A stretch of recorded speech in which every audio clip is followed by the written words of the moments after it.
নমস্কার বন্ধুরা, সকলকে আমার চ্যানেলে স্বাগত। আমরা মোটামুটি সকলেই জেনে গেছি গত 16ই মে মহামান্য সুপ্রিম কোর্টের তরফ থেকে রাজ্য সরকারকে যে নির্দেশ দেওয়া হয়েছিল, রাজ্যের পঞ্চম বেতন কমিশন অনুযায়ী সমস্ত পেনশনার এবং সমস্ত সরকারি কর্মচারীদেরকে 25% ডিএনএস অ্যালাউন্সের এরিয়ার 6 সপ্তাহের মধ্যে প্রদান করতে হবে। মহামান্য সুপ্রিম কোর্টের তরফ থেকে দেওয়া এই নির্দেশে যে সময়সীমা দেওয়া হয়েছিল, অর্থাৎ 6 সপ্তাহের একদম শেষ লগ্নে গত 27শে জুন রাজ্যের তরফ থেকে সুপ্রিম কোর্টে একটি মডিফিকেশন আবেদন করা হয়েছে। রাজ্যের তরফ থেকে করা এই মডিফিকেশন অ্যাপ্লিকেশনে আরো 6 মাসের অতিরিক্ত সময় চেয়ে নেওয়া হয়েছে।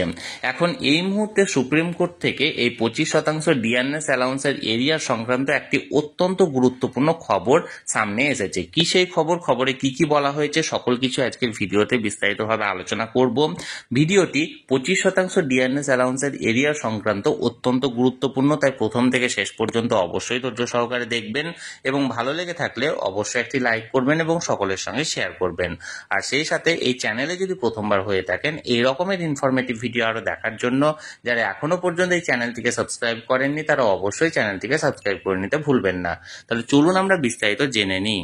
দেখুন, আমরা সরাসরি এই মুহূর্তে সুপ্রিম কোর্টের ওয়েবসাইটে দাঁড়িয়ে আছি। এখানে দেখুন ডায়েরি নাম্বার দেওয়া হয়েছে 35252/2025, confederation of state government employees West Bengal versus Manish Pant, IAS chief secretary and another.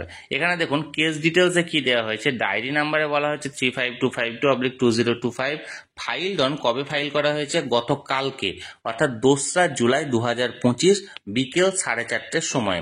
যার সেকশন হচ্ছে 16, অর্থাৎ গতকালকে এই ডায়েরিটা ফাইল করা হয়েছে confederation of state government employees West Bengal, অর্থাৎ মানে যে কর্মী সংগঠনগুলি আছে তাদের তরফ থেকে, এবং বিকেল 4:30টার সময়।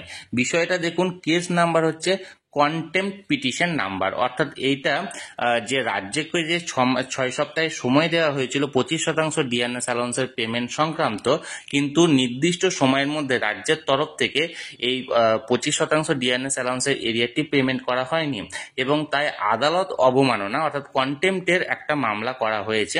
এবং এই মামলার যে নাম্বারটি, ডায়েরি নাম্বারটি, সেটা এখানে দেওয়া আছে। দেখুন 35252/2025।